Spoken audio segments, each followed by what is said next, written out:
Hi, welcome back to Rebel Health. I'm Dr. Ellen Vora, a holistic psychiatrist, and I just want to keep talking through this topic of suicide. We're now in the wake of Kate Spade and Anthony Bourdain's suicides, and there's new information that it seems Anthony Bourdain was taking Chantix, a medication to stop smoking. And this is a medication that we know has a track record of giving people suicidal thoughts and creating suicidal behaviors.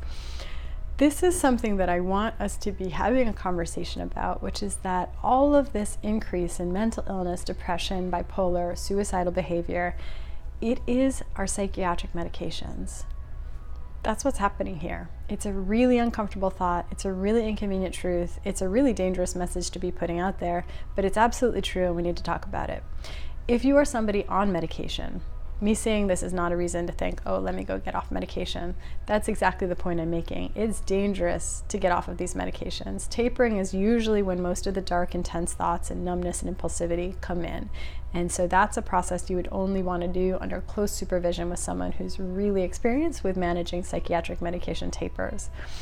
And I think that I also want to acknowledge there is a time and a place when psychiatric medications can be helpful. That's why this subject is so complex and there's so much nuance and gray area.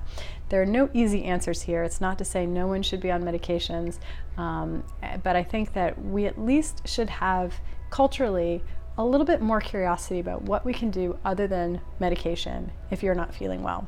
This is the area I specialize in. It's the area that makes me feel most helpful, which is that if someone's depressed or anxious or not sleeping or not focusing or even bipolar, all we think societally is, well, that's real mental illness. You got to go talk to someone and get on medication.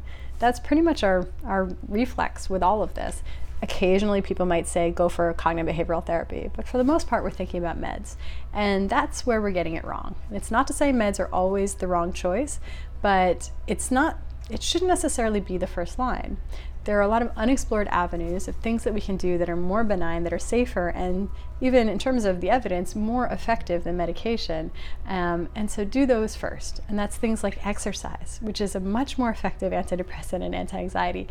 And it's safer and it has side benefits rather than side effects. And then improving the quality of your sleep, which is its own pickle and requires a lot of understanding of how to be strategic around light and caffeine and bedtime and all of that. But once you start to learn these skills, you can have better quality, deeper sleep and feel better during the day. Some amount of stress management. I think that chronic stress is really the plague of modern society, and we have to get smart about it. We can't just all keep feeding into this chronic stressful life.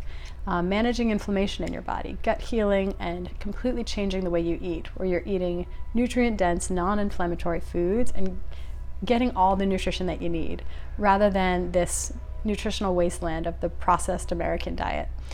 And so these are some of the things that you can do to manage these mental illnesses without medication. And if you're out there and you're feeling unwell and you haven't yet gone on meds, you're one of the lucky ones, and try these approaches first. And if you are on meds, if you're feeling good on meds, stay on meds. If you are feeling ambivalent about your medication, make sure you meet with someone who can really walk with you on that path and keep you safe through that process. If you're on meds or off meds or whatever and you're not feeling safe, keep yourself safe. Have some hope.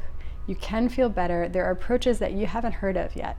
I think it's very common for people to feel hopeless because they get chewed up and spit out by the mental health world. They get put on meds and then more meds and the dose is increased and they're never feeling better. So you have every reason to be feeling hopeless in that situation, but it's time to take a different tack.